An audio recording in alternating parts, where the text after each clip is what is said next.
twongeye turatomboye bana b'Imana kuba tugiye guhura na Nyagasani ku izina ry'Imana Data na Mwana na Roho Mutagatifu, amen. Amahoro bana b'Imana, nimuhumure, Imana iradukunda, ije kudukiza kuri wa gatanu w'icyumweru cya 31 cy'ibyumweru bisanzwe, tariki 8 Ugushyingo 2024. Ng'amasomo agiye kuduhuza n'Imana. Isomo rya Myumoro Paulo Mutagatifu yandikiye Abanyafilipi, umutwe wa 3 umurongo wa 12 kugeza kwa 21, n'umutwe wa 4 umurongo wa 1. Mwebwe bavandimwe, mugenze nkanjye kandi mwitegereze abakurikira urugero tubahaye. Koko rero nabibabwiye kenshi kandi n'ubu ndabivugana amarira, hariho benshi bagenza nk'abanzi b'umusaraba wa Kristo. Amaherezo yabo ni ukorama, kuko inda yabo bayigize imana yabo, maze bakikurikiza mu byagombaga kubatera isoni. Bo baharanira iby'isi gusa. Twebwe iwacu ni mu ijuru, niho hazaturuka umukiza dutegereje, uzahindura ukuntu umubiri wacu wa gitindi ugasa n'umubiri we wakirana ikuzo, akoresheje ububasha afite bwo kwigarurira byose. Nuko rero bavandimwe banjye nkunda kandi nkumbuye cyane, mwebwe byishimo byanjye n'ingororano yanjye, nimukomere mucyo muri Nyagasani nkoramutima zanjye. Iryo ni ijambo ry'Imana. Zaburi ni 122. Nimuze tujye mu ngoro y'Imana twishimye. Mbega ibyishimo nagize igihe bambwiye bati ngwino tujye mu ngoro y'Uhoraho. None urugendo rwacu rutugejeje ku marembo ya Yeruzalemu. Yeruzalemu uri umurwa wubatse neza, umujyi ucinyiye cyane. Aho niho imiryango ya Isiraheli, imiryango y'Uhoraho iza mu mutambagiro. Aho niho Isiraheli iza gusingiza Uhoraho ko yabitegetswe. Niho hari intebe y'ukomoka kuri Dawudi, intebe yicaraho igihe aca imanza. Nimuze tujye mu ngoro y'Imana twishimye. Nyagasani Yesu nabane namwe. Amagambo y'Ivanjili ntagatifu kwanditswe na Luka, umutwe wa 16 umurongo wa 1 kugeza ku wa 8. Muri icyo gihe Yesu akomeza kubwira abigishwa be ati, habayeho umuntu w'umukungu wari ufite umunyabintu yashinze ibintu bye, maze bamumuregaho ko abipfusha ubusa. Aramuhamagaza aramubwira ati, ibyo numva bakuvugaho ni ibiki? Murikira ibyanjye, kuko kuva ubu utazongera kumbera mu bintu. Nuko umunyabintu aribaza ati, nzabigenza nte ko databuja nkuye mu bintu bye? Guhinga sinabishobora, gusabiriza binteye isoni. Mbonye uko nzabigenza kugira ngo nimara kuva mu bintu bye nzabone abanyakira iwabo. Nuko ahamagaza abari mu imyenda ya shebuja bose, umwe umwe, maze ahera kuwa mbere amubaza ati, databuja umufitiye umwenda ungana iki? Undi aramusubiza ati, ibibindi 100 by'amavuta y'imizeti. Undi aramusubiza ati, ibibindi 100 by'amavuta y'imizeti. Umunyabintu aramubwira ati, akira urupapuro rwawe wicare wandikeho vuba ko ari 50. Hanyuma abaza undi ati, wowe uri mu mwenda ki? Aramusubiza ati, imifuka 100 y'ingano. Aramubwira ati, akira urupapuro rwawe wandikeho ko ari 80. Nuko shebuja atangarira uwo mugaragu w'umuhemu, kuko amenye kwiteganyiriza. Koko abana b'iy'isi mu mibanire yabo barusha ubwenge abana b'urumuri. Iyo ni Ivanjili ntagatifu. Bayoboke b'Imana, nimugire amahoro, nimwishime munezerwe, kuko Nyagasani aducungura. Muyoboke w'Imana, Nyagasani arifuza gutambuka iwawe. Niba hari abantu ushinzwe, Nyagasani arifuza gutambuka kwibutse uburyo ugomba kubacunga. Niba hari ibintu ushinzwe, Nyagasani arifuza gutambuka iwawe kugira ngo akubwire uburyo bwiza bwo gucunga ibyo bintu. Niba hari umurimo ufite, hari umurimo ushinzwe, Nyagasani yakurebye no munsi asanga hari igihe wasanga utawukora neza. Nyagasani arakureba, ushaka kuba ufite ikigega, ushinzwe amafaranga, ushinzwe kwita ku bandi. Nyagasani ari gukureba, nanjye ari kundeba, agasanga hari uko tutabikora neza uko ashaka.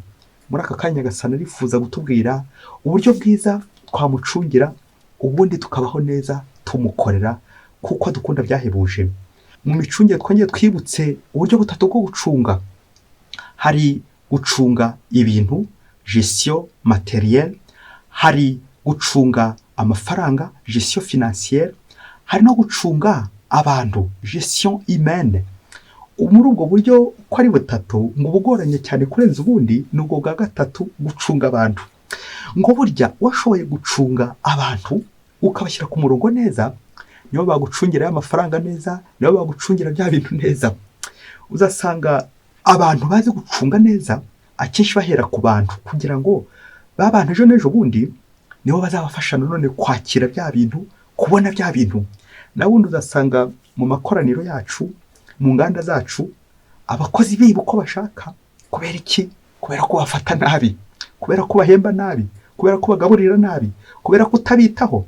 Bakwiba ngo nawe barakwibye, cyangwa ntuzanamenye ko bakwibye. Kubera iki? Ntabwo wamenye gucunga neza abakozi. Patro, ucunga ryari abakozi bawe. Kubacunga ntabwo ari ukubahozaho ijisho, ntabwo ari ukubacunga kugira ngo uze kureba uburyo ubacenga, ahubwo kubacunga ni ukuza kubacungura, kubagirira neza. Bityo umuntu ubaye akazi ujya uvuga uti nanjye koko ndifuza ko umuntu azatera imbere, azamererwa neza. Ndifuza ko n'umuntu mbaye akazi azabaho neza. Ndifuza ko n'umuntu njye guha umurimo azamererwa neza. Uyu murimo ukazamutunga, uyu murimo ukazamuhesha umugati. Ngo kuko wakagombye gucunga. Kwiga gucunga abantu babyeyi mwe nicyo kinanira abantu benshi, nicyo gituma inganda nyinshi zihomba, nicyo gituma ibigo byinshi bihomba, kuko batazi gucunga abantu. Uze kurangiza kuzirikana kuri amasomo uvuga uti harya abo nshinzwe mbacunze nde, harya abo nshinzwe ndabitaho. Naho ubundi ibintu byo biroroshye kubicunga kuko nyine bitakurusha ubwenge, ariko abantu bo ushobora gucunga umuntu akakurusha ubwenge, rero bikazarangira agukoranye, bikazarangira narangiye kuvuga kwibye, kuko abantu b'isi bafite amayeri yo kwiba. Gusa icyo bahimisha nta kintu ni ubunyangamugayo, kumenya kubatwara neza nk'uko Imana nabo yabatwara. Burya iyo Imana yagushinze ikintu ibigira ngo ugitware uko ishaka. Ese wowe iyo ucunga ukorana na shobuja wagucungishije? Amasomo rero tujye kuzirikanaho natwigisha gukorana na databuja wadushinze kugira ngo ducunge neza. Uburyo bwo gucunga neza ibintu, amafaranga ndetse n'abantu, nta bundi ni ugukorana n'uwaguhaye akazi, gukorana na patro, gukorana n'Imana. Nindamuka nkoranye n'Imana nzamererwa neza, nzabaho neza. Isomo rya mbere twazirikanye riratwibutsa ko umuntu udakorana n'Imana birangira nabi, ari igihombo. Pawulo arabagira ati abageza nk'abanzi b'umusaraba, amaherezo yabo ni ukorama, inda yabo bayigize Imana yabo, maze bakikurikiza mu byagomba kubatera isoni, bo baharanira iby'isi gusa. Amen. Pawulo arakubona nanjye aramburira, igihe cyose nihaye gucunga ibintu, ngongera ngashakisha ibintu byinshi cyane, akenshi usanga ndi kwivuruta mu isayo. Nyamara yaba nacungaga umutima, ngacunga abantu, ngagira abantu neza, byakamfashije kuba inshuti ya Kristo no kuba umukunzi w'umusaraba, kubabara na Kristo kugira ngo nze kubabarira abandi. Na Zaburi y'uyu munsi iratwibutsa uburyo bwiza bwo gucunga, ni ugucungira mu ngoro y'Imana, no gucungira ku Mana. Nimuze tujye mu ngoro y'Imana twishimye. Amen. Iyo uri kumwe n'Imana urishima. Ngo uburyo bwiza bwo gucunga ni ukuba uri kumwe n'Imana. Umuntu wese uri kumwe n'Imana arahirwa kandi arishima. Washakashatse Imana, washakiye mu ngoro. Akenshi usanga dushakira mu masoko, tugashakira mu bihuru no mu bigunda, nta kindi dusarura usibye umubabaro. Ariko washoboye kugana Imana, abona iki? Abona ibyiza, abona ibyishimo. Gucungira ku Mana. Ivanjiri umunsi nayo iraduha uburyo bwiza bwo gucunga, aho batubwira umukungu wagize umugaragu akamushinga ibihe byose. Uyu mukungu arerekeza ku Mana yikize ku bintu byose, igira iby'igushinga bitewe n'impano ufite, bitewe nuko ushaka kwamererwa neza. Bikerekeza none kuri uno mugaragu. Uyu mugaragu yaba ari njyewe nanjye Nyagasani yashinze abantu, kamushinga imirimo n'ibindi byose biyobora umuryango w'Imana aheza. Rero njye nawe hari igihe wasanga tudacungira Imana neza. Ivanjiri iratwibutsa impande ebyiri, uruhande rw'umukoresha ndetse n'uruhande rw'umukozi. Aho akenshi usanga mu micungire yacu dushaka gufata umwanya wa nyiri ibintu, tugashaka gufata uruhande rw'Imana aho gufata uruhande rw'umuntu uri gucunga. Ese wasanga nanjye Imana igira iby'inshinga, ari ugaza gusanga narabyigaruriye, nsigaye narafashe umwanya w'Imana. Kuri ifoto y'umuntu ucungira kazarangira umuriye ibye n'umwanya wose utwaye. Birerekeza nanone ku mwanya Imana iduha, ariko ukaza gusanga nta na gake duherezaho Imana, nta kanya ko gusenga tukigira, nta kanya ko guhura n'Imana tukigira, kandi uwo mwanya wose ari uw'Imana. Uyu mugaragu arankebura, nawe aragukebura, ujye twiruka inyuma y'amafaranga, inyuma y'amakuzo, inyuma y'ibintu, tukaza kwibagirwa ubuntu bw'Imana, tukaza kwibagirwa ko tugomba guhura n'Imana iyo yadushinze ibyacu. akenshi mu buzima dukunze no guhura n'abantu aho guhura n'Imana. Uburyo bwiza bwo gucunga abantu ni ukubaza Imana, ni ukwegera Imana. Harya nkora iki? Twumvise uburyo umugaragu byarangiye shebuja amwirukanye mu bintu bye, ariko twumvise nawe amayeri yahimbye. Aya mayeri arakwerekeza ku mayeri y'abana bo ku isi, n'ubundi azabapfira ubusa. Rya tegeko rigira riti uracenga ugacenga abandi, ariko bikazarangira wowe ari wowe wicenze. Urabeshya ukabeshya, ariko bikazarangira wowe wibeshye. Uri ukiba, bikazarangira wowe wiyibye. Kubera iki? Ubuhemu, uburara, kwikubira, ushaka gushyira ukizana, ushaka kwiharira ibintu bya databuja. Nawe nanjye dufite ibyinshi Nyagasani dushinze, dufite aho Nyagasani dushinze. Uyu ni umwanya wo kongera kureba uko ujya ubisohoza, uko uyobora. Yamvuga igira iti umuyobozi utayobora arayobya, kandi kuyobora ni ukuyobora ku Mana. Ongera urebe ibigega ufite, ongera urebe inganda ufite, ongera urebe ibyo utunze. Ese uracyari kumwe n'Imana, cyangwa urabyikubira ukabyiharira ukishyira ukizana, ibyo ukaba warabikuyemo Imana? Uyu mugani uratwerekeza kuri gahunda zacu dukora, tugapanga ibintu byacu byose, imishinga tuzageraho, ariko Imana itarimo.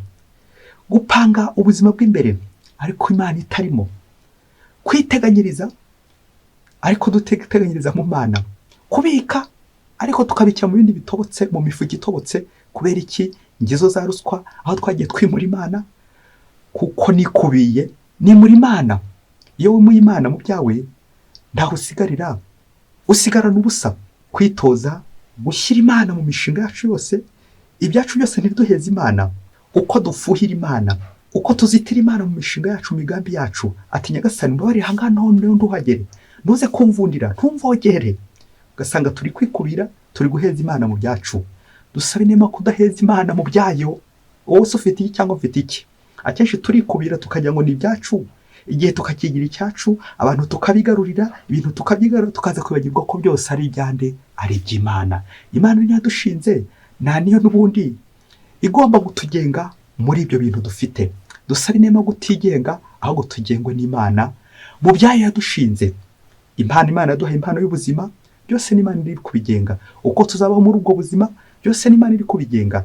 Ibyo tuzarongera muri ubwo buzima, byose n'Imana iri kubigenga. Ni kangahe nagiye mbona ibintu nangiza kubibona nkabwira Imana iti bayi Imana, tuzongera dusubira ubutaha, ukazongera kugaruka ku Mana, bya bintu bigize gute, bya bintu bishize.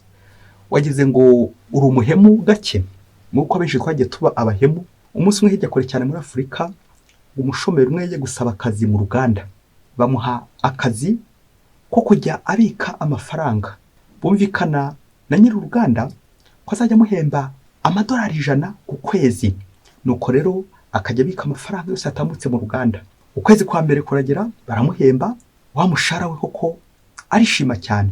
N'ukwezi kwa kabiri, nuko mu kwezi kwa gatatu atangira kwibaza ibibazo byinshi. Koko ubu databuja kuki atanyongeza, kandi yinjiza amafaranga menshi, uruganda ruri kunguka cyane, amamiliyoni aco y'amafaranga, koko akampemba utu dufaranga tungana dutya? Aza komeza yibaza ibibazo ati ndamutse mubwiye ngo nyongeze, ashobora guhita anyirukana ako kanya. Nuko yongera aribwira ati ubundi se nirwa mubwira ngo anyongeze, kandi ari njye uyakoramo, kandi ayinjira ko atabaye hazi, antambuka aba ari menshi cyane. Ubu nta buryo nakwiyungura ubwenge. Nuko atekereza uburyo azajya yakiramwe, ubundi ndakabitsa kuri konte ye. Nabwo bigeze aho ngaho, aravuga ati databuja ndamuzi, afite ubwenge bwinshi, ashaka kuzagera kuri konte zanjye, ubundi akabona yabaye menshi akurikira ya mpemba, ubundi agahita yitwarira yose. Nuko aza kuvuga ati vumbuye ukuntu nzamugenza kugira ngo atazigera na rimwe arabukwa ko hari ibyo nyange njya mutwara. Nuko amafaranga yinjiye akanyarukira mu giturage akaguramo umurima. Nuko buri kwezi yintego ko azajya agura umurima, igihe ataguze umurima akagura ishyamba. Nuko amezi 12 ageze, urumva yaramaze kugura nk'ibibanza 12, amaze kugura nk'amashyamba n'amazu. Nuko amaze kugwiza ibintu hirya no hino, afata icyemezo cy'uko agiye kwandika asezera kugira ngo ajye gukora mu bintu bye, yo kongera kuba umucakara wa shebuja, ajya kwikorera ku giti cye kuko yaramaze kugwiza byinshi. Yandika ibaruwa isezera. Amaze kwandika ya baruwa ayishyiza shebuja, birumvikana shebuja yarababaye cyane, ati ko kuragiye. Ariko n'ubundi aramureka arigendera. Ageze aho yaguriye ya mirima agira ngo atangire yikorere, ba nyiri imirima biyemeza kuyimuhereza. Ariko kugira ngo abone icyangombwa cy'uko yegukanye iyo mirima, hari sinyatire yagombaga kubona. Nuko rero ageze aho agombaga kujya gusinyisha, agomba kumuha ibyo byangombwa byose by'iyo mirima. Iyo mirima yose yari nyiri rwa ruganda hahandi yakoreraga. Nuko agiye gusaba icyangombwa, bikaza kumusaba ko ari nyiri uruganda uza kumusinyira. Aho yaguze umurima hose yajya gusaba icyangombwa, akaza gusanga ari nyiri uruganda, ari nawe nyiri ya mirima, ari uzamusinyira. Neza neza wa mukozi areba hirya areba hino, yibaza uburyo uwo mwaka wose amaze agura iyo mirima, uburyo nta n'umwe umwanditseho. Na n'ubu yicaye atyo, ntabwo ashobora gukandagira muri uwo murima kuko nta cyangombwa nyine afite. Ari kwibaza uburyo azasubira inyuma akongera kujya gusaba akazi. Ubuzima bwaramucanze. Ese najya gusaba akazi azongera asubira inyuma ajya gusaba akazi shebuja? Na n'ubu ya mirima yose yaguze nta n'umwe arakandagiramo, ni shebuja n'ubundi ukiri kuyikoresha, kuko icyangombwa ko kiyegukana n'ubundi ni shebuja uzamusinyira. N'ubundi ni shebuja ugomba kukimuhereza kuko ari we n'ubundi ari we nyiri ya mirima. Bayoboke b'Imana, Yezu Kristo akuzwe. Y'icyo bita gusahurira mu nduru, ukiba bikazangira rero uri kwiba, bikazangira wihekuye, ugahekura abandi ukabahekura, bikazangira nawe wihekuye ku munota wa nyuma. Ngiye mvugo nanone igira iti ugambana nawe uzapfa kugambana niba ugambana. Uwiba nawe nuko bizagera nyine bazakwiba. Uzajya kwiba wewe ibintu byinshi cyane, bizarangire nawe ugize ute wiyibye, kwibura bitabuze kazarangira utakaye. Ngaho bita nyine abahemu. Umuhemu wese nawe n'ubundi birangira bamuhemukiye, birangira ahemukiwe, birangira yihemukiye. Tujya kuzirikana ku bintu bitatu. Kongera no munsi dutekereze ku bintu dushinzwe, ibyo dushinzwe gucunga. Wasaga ubyikubira ukavuga uti ntawe undeba reka nkoremo. Ikinyezi nuko ntabiza kubura. Mubyeyi aka kantu gace uturongo dutatu. Ikizakubwira kuri inyangamugayo, igipimo cy'ubunyangamugayo bwawe, ni umuhanga wavuze ati nuko bazagusiga mu cyumba cyuzuye amafaranga ntugende na rumwe ukoraho. Naho ubundi ikizakubwira ko uri inkundamugayo, uri umuhemu, nuko uzavuga uti mbo iki cyumba ntabwo amafaranga bazi. Ikaza kurangira yarambitse imbere y'ishati, ukuye yawe, wanagenda ugasiga icyumba kirangaye ntibuke no kugikinga. Nuko abajura bose bakaza bakiba. Nk'uko natwe igihe ducungira Imana akenshi dukunze kwishyira, ugakura wishyira. Uzi ko ucungira abantu ibintu, uzi ko ucunze uri umunyakigega, ariko kugira ngo ufungurira abandi, ahubwo wowe urafungura ugafungura warangiza ugahita ufunga. Mbega bibi nk'uko kwikubira, kwikanyiriza, kwigwizaho imitungo rusange, kwikubira ibintu by'abandi. Mbega ubusambo buraha. Uzasanga ibigo byacu byinshi byaragiye bihomba. Kubera iki?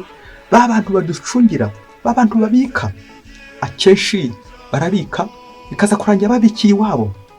Ariko amaherezo uzazirikane ngo Nyagasani barakuruzi. Urahisha kaza kurangira Nyagasani umunsi umwe azakuvumbura. Asha no gutakuvumbura wowe ubwawe ukazivumbura, ikarangira utashye nyine. Kubera iki?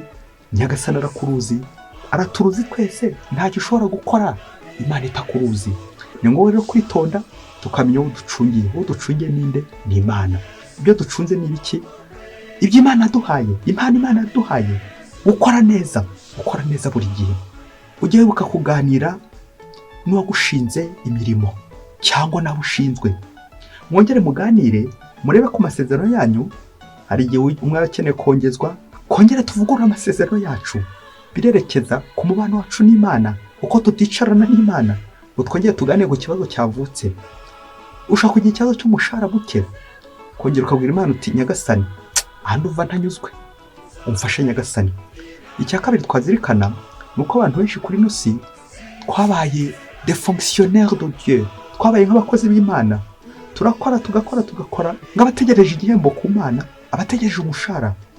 Tukaza kwibagirwa ko ducungiye Imana ibintu byinshi byerekeza ku masakramentu yayandi adukiza, aduha impano nyinshi, aduha ingabire nyinshi, aduha umukiro. Umukiro rero biradusaba gukorana na Nyagasani buri gihe cyose. Uko ducungira Imana bidufasha kumenya uburyo ducunze. Icya gatatu twazirikanaho ni uburyo nyine ducunze ibintu. Akenshi dukunze kwikubira kandi ari iby'Imana abantu ushinzwe, ukaba waragize abawe ati abantu banjye, ukikaza kwegera ko ari abantu b'Imana ushinzwe. Turasoreza ku itegeko rya nyuma rya Kiliziya Gatolika, droit canonique rya nyuma ry'1752 rigira riti salus animarum lex suprema, la loi suprême de l'église c'est le salut des âmes. Ni ugukiza abantu. Itegeko rikuru rya Kiliziya ni ugukiza roho z'abantu. Nawe rongera urebe niba utaribye abantu, niba ibyo ukora ari ukugira ngo abandi bakire, ni umukiro w'abantu. Abo ushinzwe ibyo ucunga ni ugucungira Imana. Abantu ushinzwe ni ukugira ngo uzabayobore ku Mana bagere mu ijuru. Ongera rero nta bantu watakaje, niba nta bantu wikubiye, niba nta bantu watwaye cyangwa bo bakagutwara, ukibagirwa ko ucungira Imana, ukibagirwa ko uw'Imana, ukibagirwa ko ari Imana ugomba gukorana urugendo n'Imana. Bityo nkamenya ko Imana ari ishinzwe, na niyo yanshinze ibyo mfite, akaba ariyo buri gihe njya ncungiraho ndetse no kwicungira.